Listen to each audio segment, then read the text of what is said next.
Vamos a orar al Señor para que Él nos hable. Hemos cantado una oración, la última alabanza, una oración, pero oremos ahora al Señor con un entendimiento que se desprende del sermón de la semana pasada. El único que puede cambiar nuestro corazón es Dios. Y por lo tanto necesitamos que Dios obre en nuestro corazón por medio de su palabra. Entonces vamos a orar pidiéndole al Señor eso. Padre, queremos reconocer antes de abrir las Escrituras que es la obra exclusiva del Espíritu Santo utilizar la palabra en el corazón para transformar el corazón. Pero también tú nos pides en las Escrituras que oigamos con fe, Señor, que la palabra que viene a nosotros por medio de las Escrituras, que sea recibida con un corazón dispuesto, con un corazón humilde, con un corazón enseñable, con un corazón que te quiere agradar, Señor. Y oramos que si hay alguien en este lugar que aún sigue muerto en sus delitos y pecados, que pueda venir a Cristo en arrepentimiento y fe, que vos le des vida, Señor.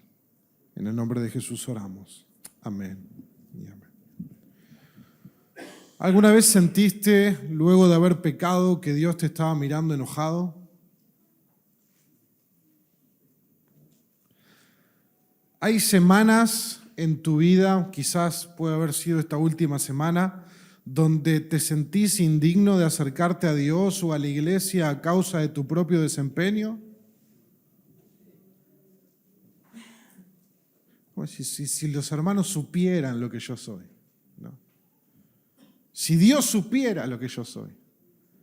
Dios es omnisciente, venga a la clase de los atributos de Dios. ¿En qué confías en tu día a día para estar bien delante de Dios? Es una pregunta muy sencilla, pero muy engañosa. ¿En qué confías día a día para estar bien delante de Dios?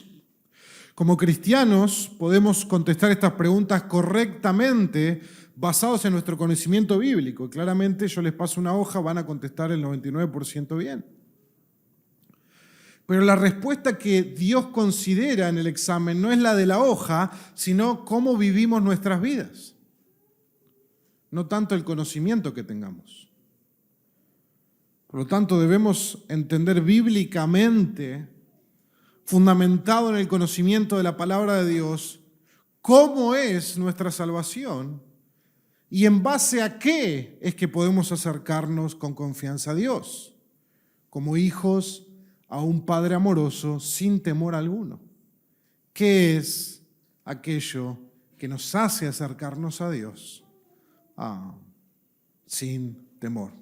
Por lo tanto, en Efesios capítulo 2, versículo 8 al 10, nuestro texto de esta mañana, quiero que veamos 5 características que definen nuestra salvación y nos llenan de gratitud y compromiso para vivir para la gloria de Dios.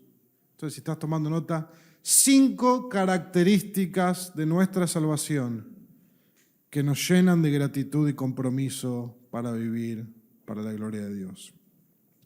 Y estas características están en este texto. Vamos a leer Efesios capítulo 2, versículo 8 al 10. Nosotros hemos venido leyendo anteriormente del versículo 1 en adelante. Y en el versículo 8 Pablo dice, porque por gracia ustedes han sido salvados por medio de la fe. Y esto no procede de ustedes, sino que es don de Dios. No por obras para que nadie se gloríe, porque somos hechura suya, creados en Cristo Jesús para hacer buenas obras, las cuales Dios preparó de antemano para que anduviéramos en ellas. Entonces, 5 características de nuestra salvación. La primera es por gracia. La segunda es por fe. La tercera, es un don de Dios. La cuarta, no es por obras. Y la quinta, es para buenas obras. La repito, 5 características. Es por gracia, es por fe. Es un don de Dios, no es por obras y es para buenas obras. Y a medida que miramos estas características de nuestra salvación conforme a nuestro texto, pensemos, examinémonos, meditemos en la manera en que nosotros vivimos y si se corresponden con esas verdades y cómo deben cambiar mi manera diaria de vivir el entender cada una de estas. La primera entonces, versículo 8, es por gracia, nuestra salvación es por gracia. El apóstol dice, porque por gracia ustedes han sido salvados. Pablo retoma con mayor detalle lo que dijo antes en un paréntesis en el versículo 5, ¿no? Cuando hablábamos de que cuando estábamos muertos en nuestros delitos nos dio vida juntamente con Cristo, paréntesis, por gracia ustedes han sido salvados. Es decir, entonces la base de nuestra salvación, el fundamento de nuestra salvación es la gracia de Dios. La palabra gracia viene del griego charis o charis y se refiere a un don o un regalo divino, una benevolencia inmerecida que proviene de la bondad de Dios. Es un favor que no se gana, es un favor que no se merece, sino que es un favor que se recibe puramente como un acto de bondad de su parte hacia nosotros. Eso es la gracia de Dios. Es un acto de favor y de bondad de Dios hacia nosotros sin ningún mérito de nuestra parte. No porque lo merezcamos, no porque lo ganemos, no porque lo compremos, sino que es algo puramente y exclusivamente favor y benevolencia divina, porque Dios es un Dios de gracia. Básicamente es eso. Dice el diccionario de teología lo siguiente, voy a leer 2 diccionarios que dicen, se complementan entre sí. La primera, cito, es de la esencia de la gracia, el hecho de que es libre. Esto tiene que ser algo que vaya creando nuevos conceptos en nuestra mente si no lo hemos entendido hasta ahora. La gracia de Dios es libre. Es la esencia de la gracia el hecho de que es libre. Si la gracia fuera una obligación de parte de Dios, ya no sería gracia. Pero es su divina libertad, es en su divina libertad que Dios nos muestra su gracia. No está obligado a mostrar su gracia, lo hace libremente. Nosotros los pecadores merecemos solamente que Dios esté contra nosotros. Fin de la cita. Entonces Dios decide en su soberanía, hoy hablamos de la soberanía, los atributos de Dios, es decir, el derecho unilateral de Dios, la autoridad de Dios de decidir cualquier cosa conforme a su voluntad y no tener ningún obstáculo en llevar a cabo su voluntad. Por lo tanto, es la libre decisión de Dios, no del hombre, la salvación. Es interesante. En muchos contextos que se conocen como decisionistas, tratan de que las personas tomen su decisión por Cristo, como si fueran las personas el obstáculo para que Dios salvara. La Escritura nos enseña que es la libre decisión de Dios extender gracia al pecador que está muerto en sus delitos y pecados. El diccionario teológico Beacon, dice lo siguiente, y cito, la esencia de la doctrina de gracia es que aunque el hombre merece que Dios esté en su contra, Él está a su favor. En una manera muy específica y concreta, Dios está a nuestro favor. Dios se ha expresado efectivamente en la persona de Jesucristo. Por medio de él, el hombre rebelde experimenta el amor inmerecido de Dios e inicia una relación con él. Por esta razón, el Nuevo Testamento relaciona la palabra gracia con Cristo, ya sea explícita o implícitamente. La vida, el sufrimiento, la muerte y la resurrección de Jesús reflejan la acción de la gracia de Dios en la historia para redimir la humanidad. Fin de la cita. Por lo tanto, la gracia de Dios significa que Dios, teniendo que estar en contra de nosotros y con todas las razones para estar en contra de nosotros, Él decide soberana y libremente estar a favor de nosotros. Increíble. La gracia es contra nuestra manera de pensar natural. Nosotros tenemos un sentido de justicia que dice, si yo llegué primero, yo elijo dónde sentarme. Y si alguien quiere mi lugar, pues se tendrá que levantar más temprano y llegar primero que yo. Porque el que llega temprano merece escoger el lugar. Así somos, así nos manejamos cada día. Si yo puse la mesa, ¿por qué tengo que lavar los platos? Bueno, así nos manejamos en el día a día. Creemos que nos manejamos en función de merecimientos, méritos, dignidad. Si yo hice esto, ¿cómo voy a hacer lo otro? Bueno, la gracia de Dios es completamente distinta a nuestra manera natural de pensar. Es cuando alguien merece algo de mi parte, yo decido darle todo aquello que no merece. Así funciona la gracia de Dios. Entonces la gracia es, por lo tanto, el fundamento sobre el cual vos y yo, si estamos en Cristo, hemos sido reconciliados con Dios. ¿Por qué hemos sido reconciliados con Dios? ¿Por qué hemos hallado paz con Dios? ¿Y por qué ahora somos sus hijos en Cristo? Por gracia. Ese es el fundamento de nuestra salvación. No es porque yo haya hecho algo que Dios me ha salvado. Dios no le debe nada a nadie. No es algo en mí que movió a Dios a salvarme a mí y no a mi vecino, o a mi hermano, o a mi padre, o a mi cónyuge. Yo no soy mejor que mi vecino, no soy mejor que mi padre, no soy mejor que mi cónyuge. Entonces, ¿por qué yo estoy en Cristo y esta persona no, o aún no? Por la pura gracia de Dios. Porque Dios, cuando me vio en la eternidad pasada, ¡pum!, se rompió nuestro disco rígido. No tenemos conceptos para pensar en eso. Pero cuando Dios nos vio, cuando Dios estuvo en la eternidad pasada, Él decidió darme algo que no merezco.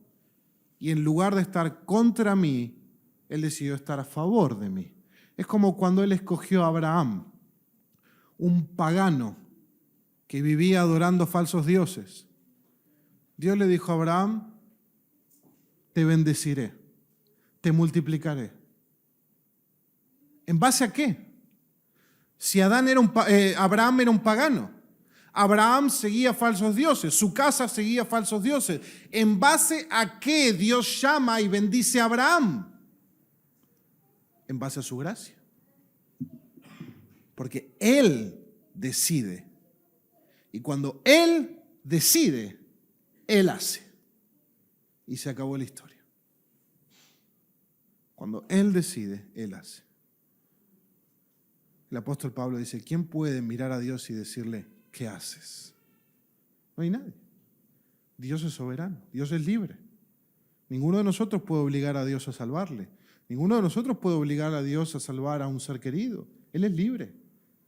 El fundamento de nuestra salvación es la libertad soberana de la gracia de Dios. Dios escoge a quien quiere. Él tiene misericordia de quien quiere tener misericordia. Por supuesto que oramos. Él quiere que oremos. Él va a obrar por medio de la oración, pero finalmente Él es libre de la respuesta a esa oración. Esta gracia operó cuando Dios determinó nuestra salvación en la eternidad pasada. Esta gracia operó en el momento en que nosotros fuimos salvados. Esa gracia opera en el día de hoy y seguirá operando en nosotros por siempre, porque el único fundamento por el cual podemos acercarnos a Dios antes, ahora y de ahora en más es la gracia de Dios. No es que la gracia de Dios actúa en el día en que soy salvo y luego yo tengo que hacer méritos para tener el favor de Dios. De tal manera que yo miro la gracia de Dios y la obra de Cristo el día de mi salvación y entiendo, no merezco la salvación, pero Dios, gracias por tu gracia y gracias por Jesús. Pero luego de mi salvación vivo como un infeliz porque veo cada semana que mi desempeño no es el que yo quisiera. Porque veo cada semana que yo fallo a cómo debería vivir. Y entonces pienso que esa relación preciosa que se forjó el día que Dios me salvó, hoy está por cualquier lado, porque metí la pata, o porque la embarré, o porque no soy lo suficientemente bueno para caminar con Dios. Así vivimos en muchas áreas. Y eso no es vivir por gracia. Eso es vivir por mis obras. Y Dios no se relaciona con nosotros por nuestras obras, sino por su gracia. Dios no decide cómo va a relacionarse con nosotros cada día dependiendo cómo nosotros actuamos ese día. No. Dios lo decidió en la eternidad pasada. Dios dijo, voy a estar a favor de Esther. Voy a estar a favor de Cintia. En vez de estar en contra de ellas porque lo que merecen, voy a estar a favor. Y ni el día en que sean salvas, ni 10 años después de ser cristianas, ni 20 años, ni 1000 años van a merecer mi favor. Pero yo ya he decidido, ya me he expedido. Voy a estar a tu favor. Pero Dios, hoy tuve un mal día, sigo estando a tu favor. Porque es por gracia. No es por tu día, no es por tus obras, no es por tu desempeño, es por gracia. Y la gracia debe quebrantar nuestro corazón, porque no hay orgullo, no hay autojusticia, no hay nada de eso. Es por gracia que nos relacionamos con Dios. Entonces el rostro de Dios hacia nosotros, si estamos en Cristo, nunca está enojado, porque estamos en Cristo. ¿Y cuál es el rostro de Dios para su Hijo amado? Él ya lo dijo, ¿recuerdan? En Él tengo complacencia. ¿Querés experimentar la gracia de Dios? En tu peor momento, si estás en Cristo, Dios dice, en vos tengo complacencia. Esa es la gracia de Dios. El fundamento por el cual nos relacionamos con Él. El apóstol Pedro, en su discurso en el concilio de Jerusalén, en Hechos 15, está hablando de la salvación de los gentiles. Hay un problema con los gentiles y los judíos. Los gentiles son unos tremendos paganos que vienen con unas costumbres horripilantes y los judíos que se piensan la reencarnación de Moisés creen que no, ¿cómo vamos a relacionarnos con ellos? ¿Cómo me voy a sentar a tomar la Santa Cena con este griego que hasta una semana atrás adoraba a la diosa Afrodita prostituyéndose? ¿Cómo me voy a sentar con él? Bueno, el apóstol Pedro dice lo siguiente en Hechos 15, versículo 11. Creemos más bien que somos salvos por la gracia del Señor Jesús, de la misma manera que ellos también lo son. ¡Pum! Se acabó la discusión. Los judíos podían creer, y de hecho lo creían, podían creer que tenían alguna ventaja sobre los gentiles delante de Dios. Ellos creían que tenían una ventaja porque los gentiles eran paganos que adoraban falsos dioses, que vivían vidas abiertamente inmorales. Pero Pedro reconoce que eso no es así, porque la base de la salvación de ambos, tanto gentiles como judíos, es la misma, es la gracia de Dios. Tanto para el religioso como para el no religioso, la única manera de ser salvos es que Dios les otorgue un favor inmerecido a ellos. La religión no le da ventaja a ningún hombre por encima de otro que sea ateo o que esté perdido en sus vicios. La salvación solo se puede recibir por gracia. En el mundo entero, aquel que se encierra en un cuarto a meditar 12 horas por día en algún edificio de madera en el Tíbet, aquel que camina de rodillas a Luján a venerar una estatua, aquel que jamás creyó en Dios y vive libertinaje en sus vicios y sus deseos pecaminosos. Ninguno tiene ventaja sobre el otro ante Dios. Porque la única base en la cual nos podemos relacionar con Dios es su gracia. Ninguno puede ganar un escalón más arriba. Porque por naturaleza lo que hacemos es ganar escalones hacia abajo.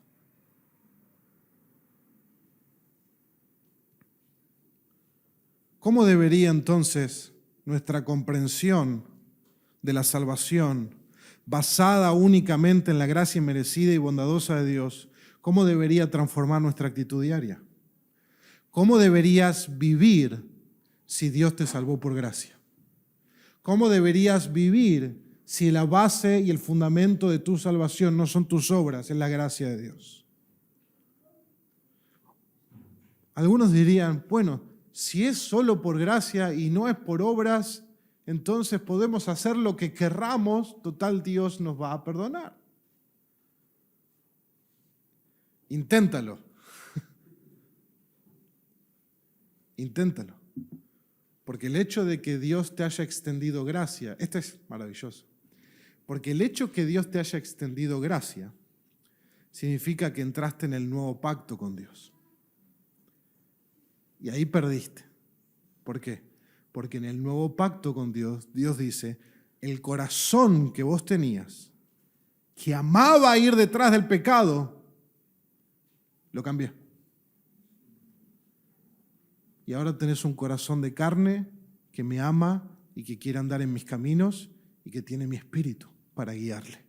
Aunque falles, aunque tropieces, no importa, pero ya no vas a querer lo que antes querías. Porque Dios primero cambió nuestro corazón cuando nos salvó. Y de ahí ya está.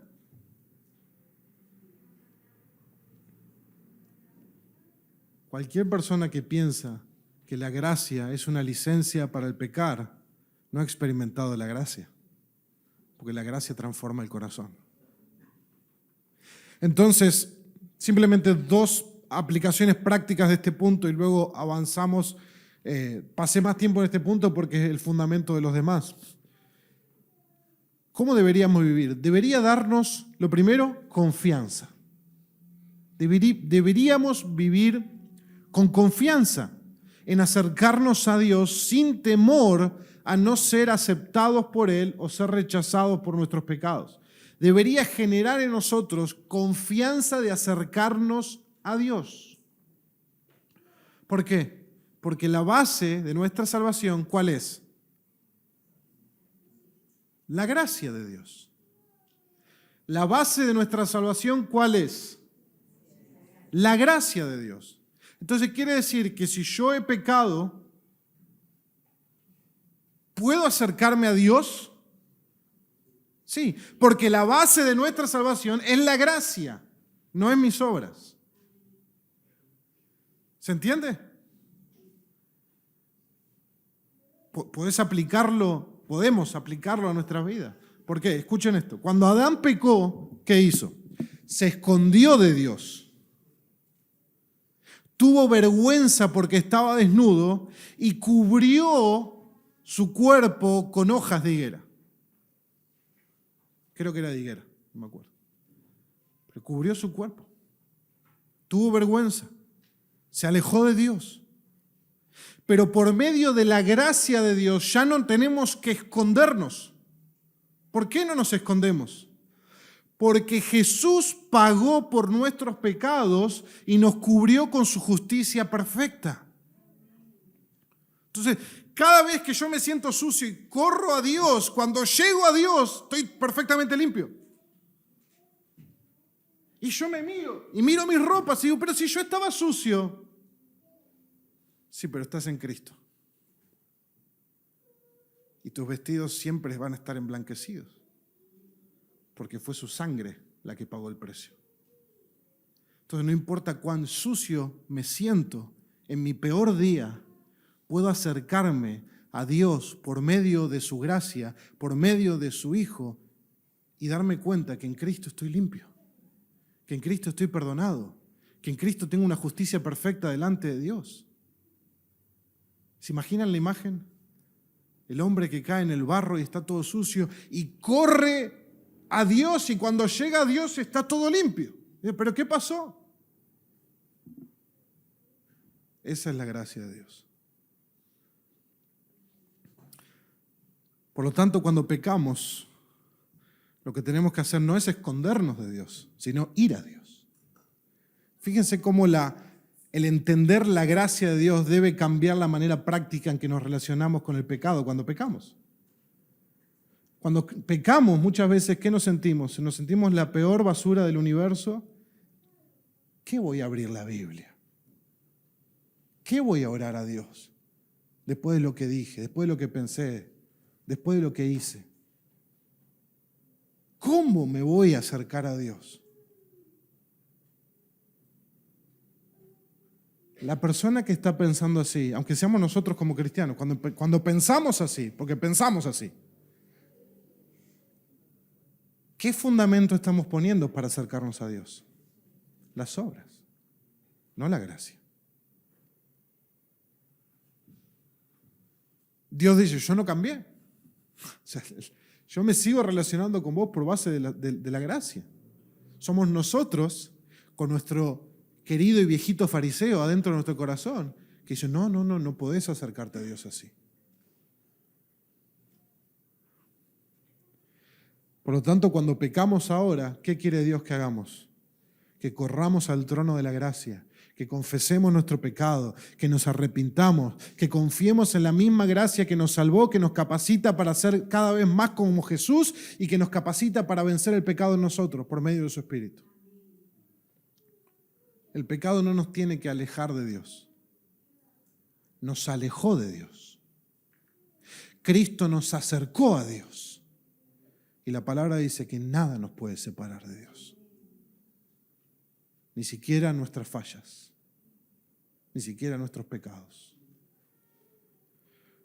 No debo actuar, hermanos, como si estuviera fuera de la gracia de Dios. Por eso pregunté si vivimos de esa manera. Porque a veces podemos estar viviendo como si no tuviéramos la gracia de Dios. Como si tuviéramos que ganarnos el favor de Dios. No debemos vivir de esa manera. Debemos evitar escondernos, aislarnos, alejarnos, entristecernos en exceso. Cuidado, porque cuando pecamos, el Espíritu Santo produce tristeza, pero nos produce una tristeza que nos guía al arrepentimiento, que nos guía a Dios para perdón. Pero ¿qué pasa cuando la tristeza no me guía a Dios, sino me guía a mi autoconmiseración, a mi autolástima y a lamerme las heridas y decir, qué pecador que soy, qué pecador que soy? ¿Esa es la voz del Espíritu? No. ¿Quién es el que en la Biblia se llama el acusador de los hermanos? Satanás. No debemos vivir bajo la culpa. Fuimos libres en Cristo. Como si no hubiéramos sido completamente perdonados, aceptados y amados en Cristo. La tristeza correcta nos lleva a Cristo y a recibir su perdón por la gracia, por fe. No siempre que peques, confieses, te arrepientas, vas a estar como, se fue, todo sentimiento de tristeza o de culpa. No es algo inmediato. Puede ser que se vaya, puede ser que no, pero al final del día vos no aceptás que Dios te perdonó por cómo te sentís, sino porque Él lo prometió en su palabra.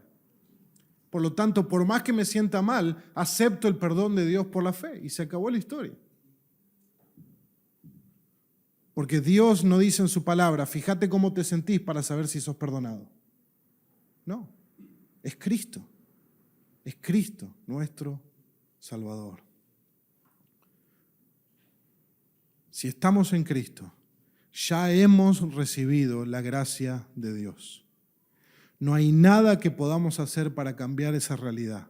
Dios está ahora y para siempre por nosotros, no contra nosotros. Nunca más estará contra nosotros. Ya no hay más condenación para los que están en Cristo. ¿Entendés la profundidad de esa afirmación? Dios nunca más estará contra nosotros.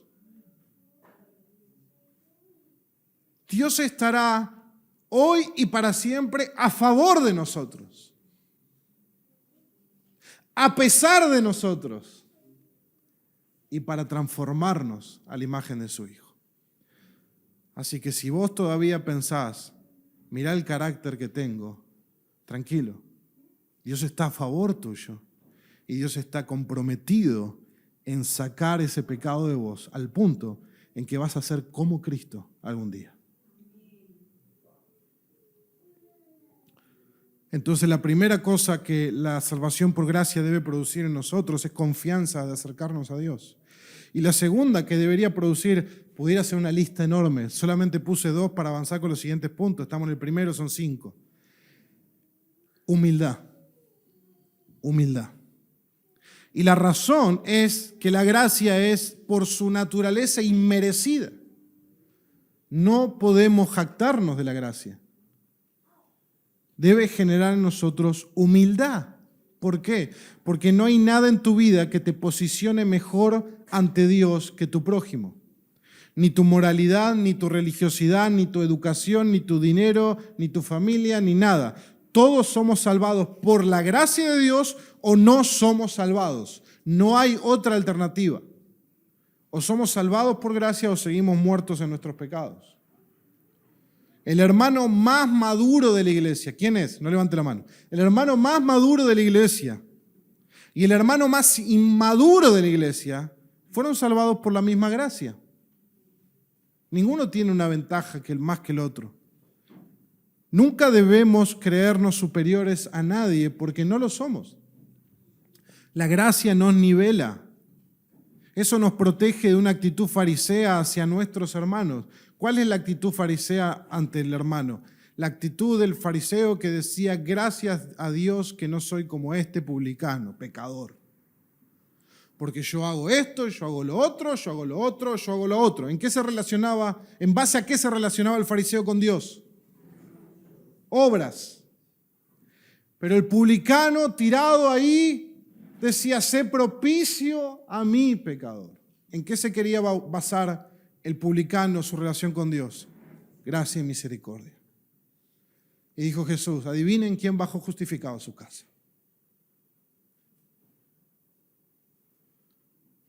Somos así.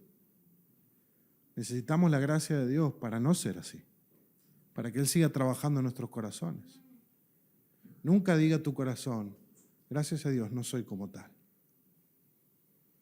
Porque tal y vos estaban igual de muertos cuando el Señor nos dio vida. Cada uno de nuestros hermanos merece nuestro amor y nuestro servicio de la misma manera, porque somos todos una comunidad de gracia. Somos todos una familia de la gracia.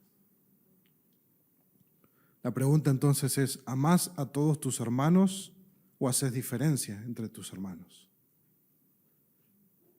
No estoy diciendo que te caigan todos igual. O sea, uno puede tener más afinidad con uno que con el otro. Pero ¿amás a todos tus hermanos con el amor de Cristo? ¿Servís a todos tus hermanos por igual? ¿Te crees mejor que alguno de tus hermanos?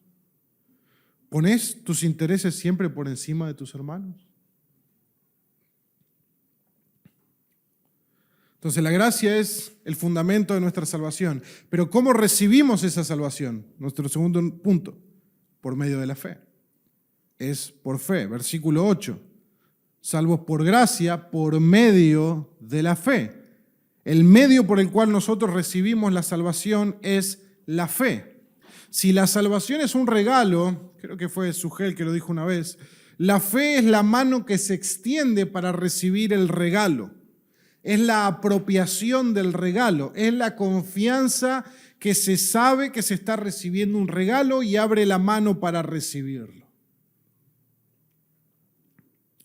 El comentario exegético y práctico del Nuevo Testamento lo dice de esta manera, cito: ¿cuál es la naturaleza de esta fe en la que habla Pablo en conexión con la salvación? En Romanos 10:9, Pablo deja claro que es una respuesta de corazón al escuchar el contenido del Evangelio. Si confiesas con tu boca a Jesús por Señor y crees en tu corazón que Dios le resucitó entre los muertos, serás salvo. A este respecto, es una respuesta de aceptación de la revelación de Dios sobre sí mismo a través de Jesucristo. Esto incluye un reconocimiento de quién es Jesús, una admisión de nuestra pecaminosidad y un reconocimiento de la obra de Jesús en la cruz, su muerte sacrificial y su resurrección. Fin de la cita. Pablo apunta en Romanos a la fe como el medio por el cual llega esta salvación a nosotros. Romanos 3:22, Pablo dice: esta justicia de Dios por medio de la fe en Jesucristo es para todos los que creen, porque no hay distinción, por cuanto todos pecaron y no alcanzan la gloria de Dios. Todos son justificados gratuitamente por su gracia, por medio de la redención que es en Cristo Jesús. Fin de la cita. Por lo tanto, la fe es creer en el mensaje del Evangelio como verdadero, pero no solo es afirmar que sea verdad, sino confiar en Jesús como tu Salvador. Lo voy a repetir. La fe es creer en el mensaje del Evangelio como verdadero, pero no solamente afirmar que es verdad, sino confiar en Jesús para mi salvación. Yo puedo afirmar que una silla me puede sostener, pero la fe es más que eso. La fe es sentarme con total confianza en la silla, sabiendo que me puede sostener y por ende me sostiene. El pecador que confía en Cristo para su salvación ejerce fe al afirmar como verdadero lo que Jesús hizo para salvarlo, pero va más allá, porque la fe no solo cree que Jesús murió por los pecados, sino que la fe se arroja a los brazos del Salvador, rindiendo su alma en completa dependencia de la gracia de Dios. Es decir, la fe no es solamente decir Jesús murió por los pecados. La fe es Jesús murió por mis pecados y por eso ahora soy salvo. Eso es fe. Dice John Gresham Machen en su libro Cristianismo y Liberalismo, cito lo siguiente, dice: la narración de los hechos es historia, la narración de los hechos con su significado es doctrina. Padeció bajo el poder de Poncio Pilato, fue crucificado, muerto y sepultado. Eso es historia, dice. Me amó y se entregó por mí, eso es doctrina. Así era el cristianismo de la iglesia primitiva. Fin de la cita. Lo que John Gresham Machen está haciendo es la diferencia entre creer que algo es verdadero y tener fe en algo. La fe, entonces, no es solo creer en el hecho de que Jesús vivió, murió y resucitó. Es confiar que vivió por mí, murió por mí y resucitó para darme vida. La fe se apropia del Evangelio para sí mismo. La fe escucha el mensaje de la gracia de Dios y dice: lo quiero para mí. Eso es la fe. ¿Cuánta gente conocemos que sabe el contenido del Evangelio, pero no tiene fe. Que te puede explicar el Evangelio, pero no tiene fe en ese Evangelio. Que te va a decir Jesús murió por los pecadores en la cruz por el amor de Dios, pero está desconectado de ese hecho. No tiene fe. No tiene fe salvífica. No se ha apropiado del regalo. No ha confiado en el Salvador para su propia salvación.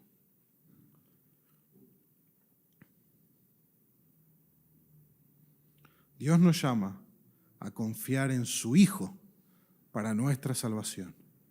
No solo creer que Él existió y que eso es verdad. Confiar en Jesús. ¿No? Como en las películas, cuando está ahí que va a saltar el puente y el puente se derrumba y el actor principal le dice, confía en mí, arrójate. Entonces uno puede hacer el cálculo mental, sí, la distancia me da, sí, es fuerte, sí, me puede agarrar, sí, esto. Pero ¿cuándo se ve la confianza? Cuando salta. Uno puede irse al infierno creyendo que Jesús murió en la cruz por los pecadores. Pero nunca lo creíste para vos. Nunca tuviste fe para recibir el regalo de la salvación. Ese es el medio. Y quizás estás esta mañana sin Jesús acá y decís, bueno, yo escuché muchas veces el mensaje del Evangelio. Mi pregunta para vos es, ¿crees? ¿Crees en ese mensaje de salvación? ¿Crees para la propia salvación de tu alma? No es necesario que sepas. ¿Crees en eso? De tal manera que si murieras ahora mismo, sabrías dónde tu alma va a pasar la eternidad. ¿Crees verdaderamente en Jesús para tu salvación? Dios quiere que creas y seas salvo. No solo que tengas la información, sino la salvación, la transformación de nuestro corazón. Y esta fe salvadora, como la salvación misma, no nace de nosotros. Punto número 3, entonces vimos, es por gracia, es por fe. Punto número 3, es un don de Dios. Versículo 8, perdón. Y esto no procede de ustedes, sino que es don de Dios. Pablo, ¿esta es mi agua? ¿De quién es? ¿Sí? Tengo fe en lo que dijiste, porque bebí el agua. Ok. Pablo no se refiere solo a la fe, como que la fe es lo que procede de nosotros, solamente. ¿Por qué? Porque dice, y esto no procede de nosotros. Esto es masculino, cuando la fe es femenino. Entonces lo que está haciendo, cuando uno hace el análisis gramatical del texto, lo que Pablo está diciendo que no procede de nosotros no es la fe, sino toda la salvación, que incluye la gracia como el fundamento y la fe como el medio. Esto no procede de ustedes, sino que es un don de Dios. La salvación por gracia y por medio de la fe. Juan Calvino dice lo siguiente, cito, Pablo no quiere decir que la fe sea un don de Dios, sino que la salvación nos es dada por Dios. Fin de la cita. O sea, poner una cita de Calvino como que dice, no, pero Calvino también lo dijo, ¿no? Pablo más de 100 veces usa la palabra gracia en sus epístolas. A Timoteo, Pablo le escribe lo siguiente, segunda de Timoteo, capítulo 1, verso 9. Él nos ha salvado y nos ha llamado con un llamamiento santo, no según nuestras obras, sino según su propósito y según la gracia que nos fue dada en Cristo Jesús desde la eternidad. Pregunta de examen, ¿quién nos ha salvado? Dios, no nosotros. Volvemos al inicio. ¿Cómo estábamos cuando Él nos dio vida? Muertos. Completamente en la corriente de este mundo, sin ofrecer resistencia alguna. Y es Dios quien colocó un pero y cambió el curso de nuestra eternidad. ¿Recuerdan? Pero Dios nos dio vida. Dios cambió nuestra condenación en salvación y lo hizo como un regalo de Él. La salvación es un don de Dios para el hombre. No es algo que el hombre merece, es algo que solamente el hombre puede recibir como un regalo inmerecido o simplemente no lo recibe y lo rechaza. Eso humilla al pecador porque solo puede ser aceptado por Dios como un regalo de Dios, nada más, como un don de Dios. Cuando los sabios de Oriente llegaron donde estaba el niño Jesús, en el texto de Mateo capítulo 2, dice que entrando a la casa vieron al niño con su madre María, postrándose lo adoraron y abrieron sus tesoros y les presentaron obsequios de oro, incienso y mirra. ¿Recuerdan el texto? Bueno, la palabra traducida como obsequios es la misma palabra en este texto como don de Dios. La palabra griega dorón. La salvación es un obsequio de un Dios misericordioso por causa de su gran amor a una humanidad que está muerta en sus delitos y pecados. Eso es gracia. Piensen en todo el camino que Dios hizo para que se pueda ofrecer al hombre el regalo de la salvación. Desde la eternidad pasada, en todo el tiempo, y como dice Gálatas 4, venido el tiempo, el cumplimiento del tiempo, Dios envió a su Hijo. O sea, todo lo que Dios hizo para que luego Él pueda otorgarnos la salvación. Imagínate luego de todo lo que Dios hizo y Cristo se despojó a sí mismo, se hizo hombre, se hizo siervo, se hizo obediente, murió en la cruz del Calvario bajo la ira de Dios por nuestros pecados, vivió una vida perfecta para darnos su justicia y que alguno de nosotros ose decir que uno tiene alguna parte en esta salvación. Que alguno se pueda jactar o gloriar por esta salvación. Dios dice, es mi obsequio. O lo recibes o no lo recibes. Pero no lo puedes comprar. Y no puedes decir después que vos lo pagaste. ¿De qué manera afecta tu corazón la idea de que Dios en su soberana voluntad, libremente, quiso regalarte la salvación de tus pecados? Que el hecho de ser un hijo de Dios completamente perdonado, amado y aceptado es un obsequio de la gracia de Dios para tu vida. ¿Alguna vez recibiste un mejor regalo?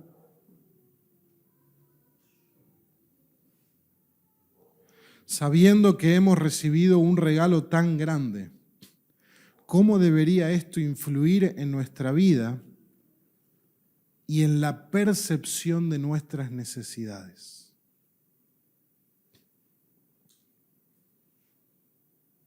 No, pero Dios no me da esto, pero Dios no me da lo otro, pero Dios no me... Momento. ¿Qué Dios ya te dio? ¿Qué te dio? ¿Hay algo más grande que eso? Ese es el razonamiento que Dios quiere que tengamos, porque Pablo en capítulo 8 de Romanos dice, si Dios no nos negó a su Hijo, sino que lo entregó por nosotros, ¿cómo no nos dará también junto con Él todas las cosas? O sea, todo lo que verdaderamente necesites, conforme al plan de Dios, ya lo tendrás. Ya lo tenés. Entonces eso debe producir contentamiento en nosotros. Si Dios me dio lo más valioso, ¿no me va a dar lo menos valioso? Imagínate si te regalan, iba a decir una PlayStation 5. ¿A quién le gustaría tener una PlayStation 5? ¿Algunos? Sí, hay algunos. Imagínate si te regalan una PlayStation 5. Y vos le decís, ¿no me das también la caja? ¿Qué te van a decir? No. Si te dieron la PlayStation 5, ¿cómo no te van a dar la caja? Si la caja no vale nada al lado de la PlayStation 5. Si Dios te dio a su Hijo, qué te va a negar que sea para tu bien? Si te lo ha negado, es porque no es para tu bien. Pero eso es lo que Dios quiere que pensemos de Él. Volvemos a la importancia de los atributos de Dios. Dios es bueno, Dios no es cruel. Si Dios nos dice que no, es porque diciendo que no es más bueno con nosotros que diciendo que sí.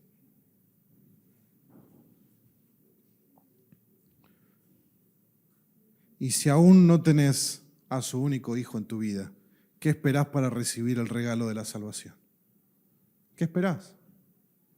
Arrepentite, vení a Cristo, por fe, confía en Él.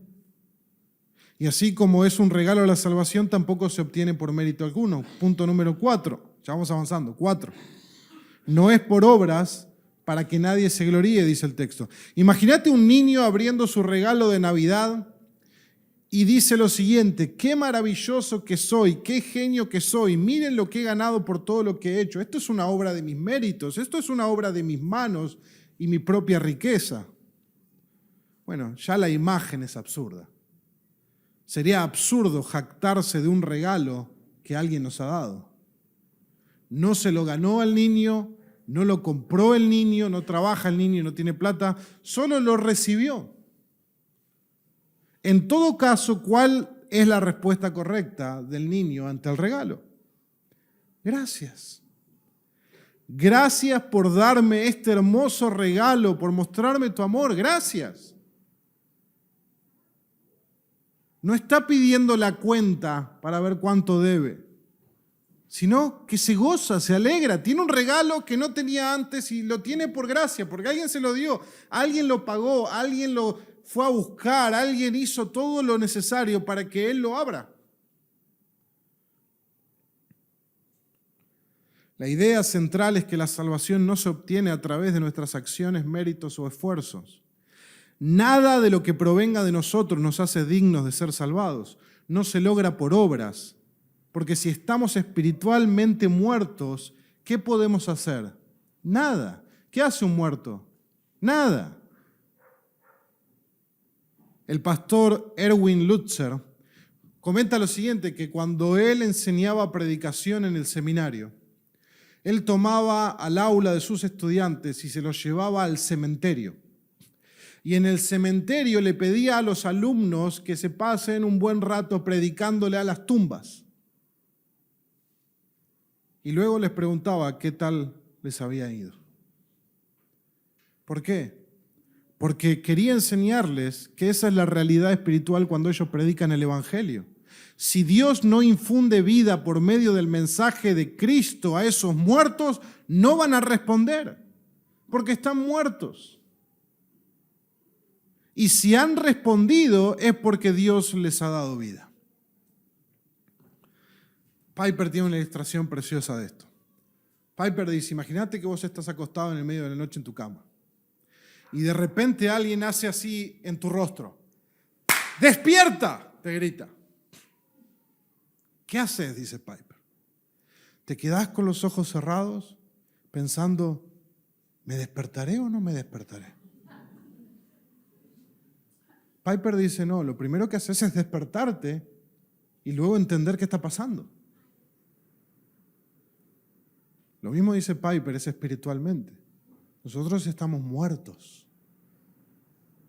Ninguno de nosotros está sentado y dice, ¿voy a aceptar el regalo de Dios o no voy a aceptar? No lo queremos el regalo de Dios por naturaleza. Estamos muertos. Pero no es hasta que Dios nos da un cachetazo a la noche y nos grita, despiértate,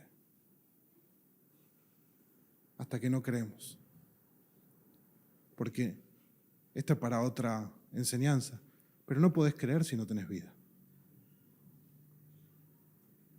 En el orden de la salvación que se estudia a veces en teología, para creer y arrepentirte, primero tenés que estar vivo.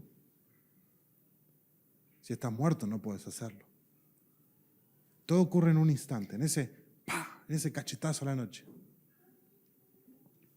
¿No me creen? Pablo lo dice, 2 Corintios 4, versículo 3, dice, y si todavía nuestro evangelio está velado, para los que se pierden está velado, en los cuales el Dios de este mundo ha cegado el entendimiento de los incrédulos, Los ha vuelto ciegos para que no vean el resplandor del evangelio de la gloria de Cristo, que es la imagen de Dios. Porque no nos predicamos a nosotros mismos, sino a Cristo Jesús como Señor y a nosotros como siervos de ustedes por amor de Jesús. Pues Dios, que dijo, de las tinieblas resplandecerá la luz. ¿Cuándo dijo Dios eso? Génesis, capítulo 1. De las tinieblas resplandecerá la luz. ¿Y qué pasó? La luz resplandeció. Dice Pablo, es el que ha resplandecido en nuestros corazones para iluminación del conocimiento de la gloria de Dios en el rostro de Cristo. Estábamos ciegos y el Señor, ¡pum!, nos dio vida. Nos abrió los ojos. Estábamos sordos y Él dijo, Efata, ábrete. Y nuestros oídos se abrieron. Estábamos muertos y Él nos dio vida y vivimos. ¡Oh! Y miramos a Cristo. Y el resplandor de la gloria de Dios salió del rostro de Jesús. Y caímos de rodillas como Tomás. Y dijimos, Señor mío y Dios mío. Esa es la salvación. Es por la obra de Dios en nuestro corazón. Duro, muerto, ciego, sordo. Y Él nos da vida. Él corre la cortina. Cuando nuestro pecado fue saldado en la cruz, Él rompe el velo. Ahora sí, acércate, ahora sí. Antes no, porque ibas a morir. Pero ahora que tu pecado fue quitado de en medio, ven.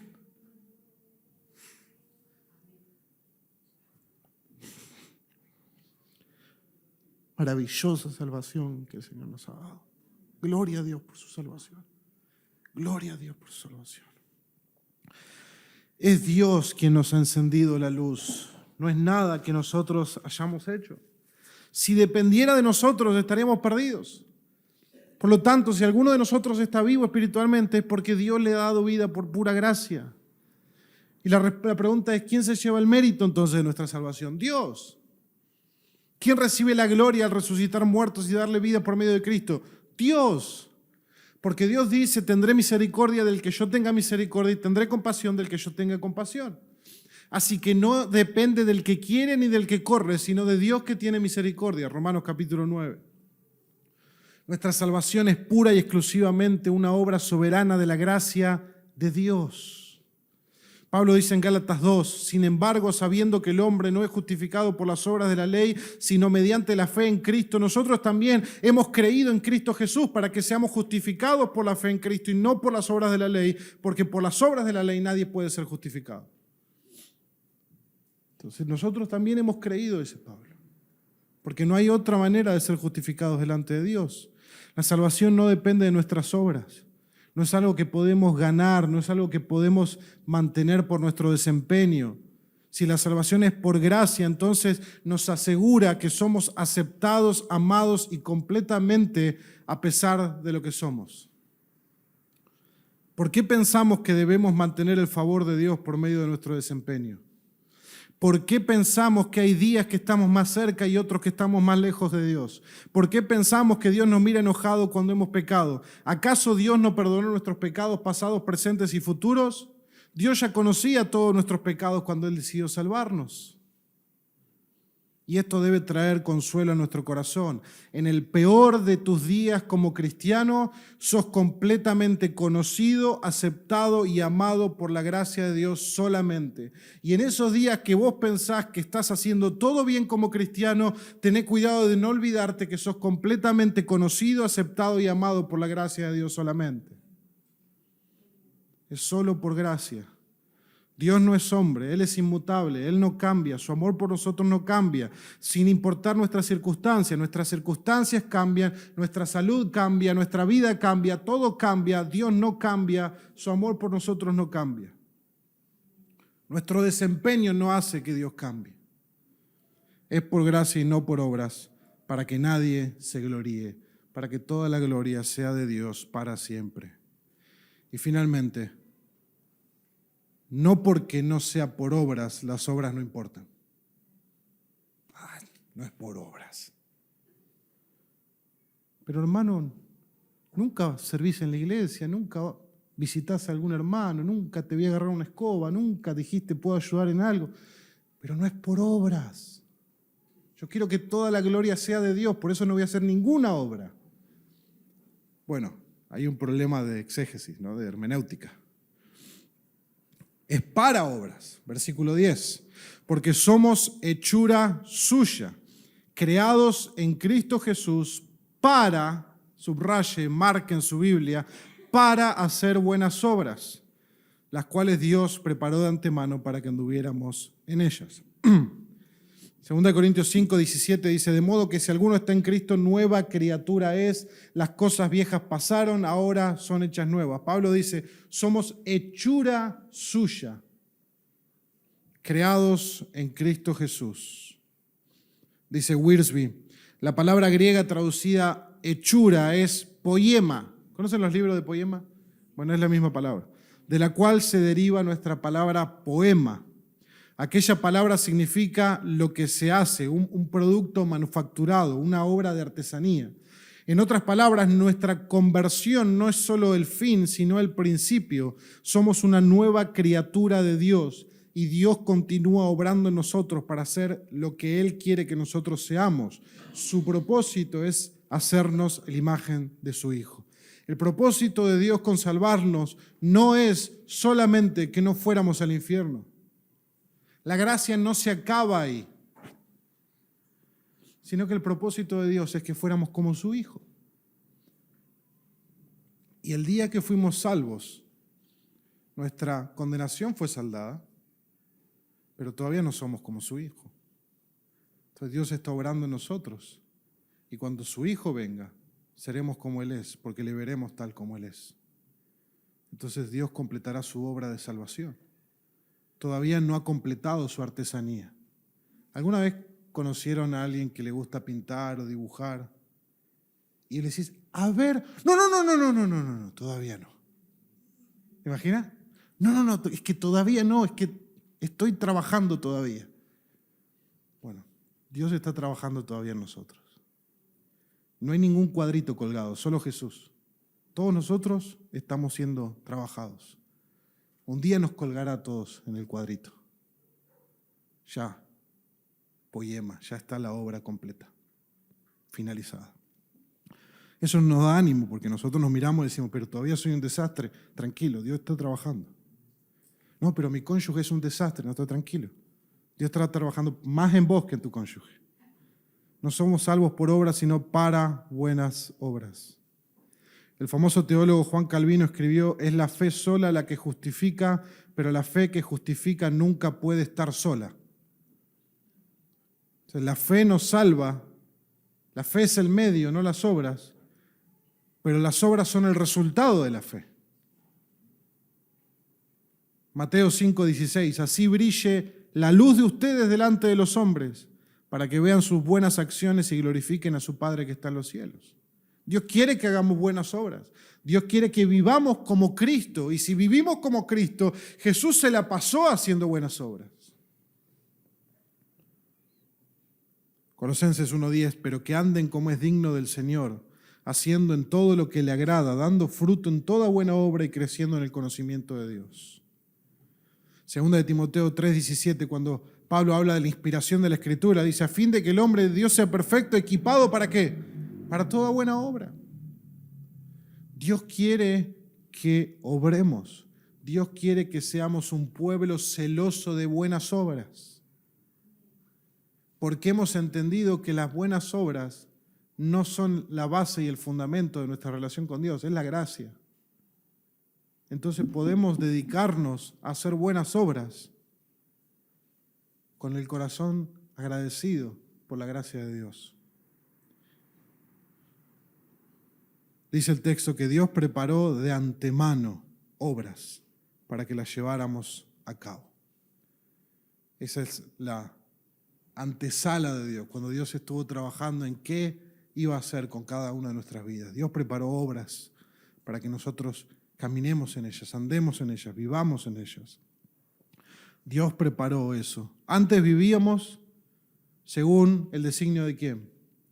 Del mundo, de la corriente de este mundo, de nuestro corazón pecaminoso, del príncipe de la potestad del aire, dice el texto. Pero una vez que el Señor nos salvó, el Señor nos dice, ahora tengo una corriente para que, un curso de vida para vos, para que andes en buenas obras. John Newton, con esto termino, una cita de John Newton. John Newton es el autor del himno Sublime Gracia. Y él fue un comerciante de esclavos. Hizo cosas terribles en su vida. Y dice lo siguiente, y cito, no soy lo que debería ser. Qué imperfecto y deficiente, no soy lo que deseo ser. Aborrezco lo que es malo, me apego a lo que es bueno.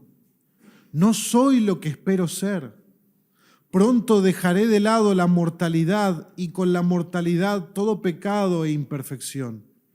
Sin embargo, aunque no soy lo que debería ser, ni lo que deseo ser, ni lo que espero ser, puedo decir verdaderamente que no soy lo que una vez fui, un esclavo del pecado y de Satanás.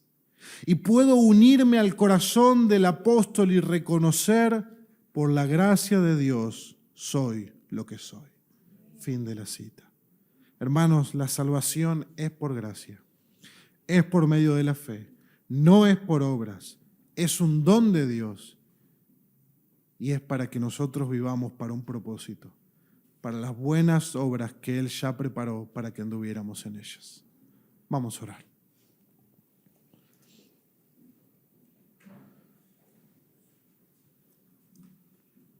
Padre, ¿cómo no darte toda la gloria a ti, Señor? ¿Cómo no reconocer que es imposible para nosotros salvarnos? Es imposible para nosotros hacer algo que cambie nuestro destino eterno, Señor, y contemplamos en el Evangelio la gloria de tu santo nombre, Señor. Que en la eternidad pasada decidiste salvarnos, que en la eternidad pasada inmolaste a tu propio Hijo, dice la Escritura, que en la eternidad pasada preparaste buenas obras para que anduviéramos en ellas, Señor.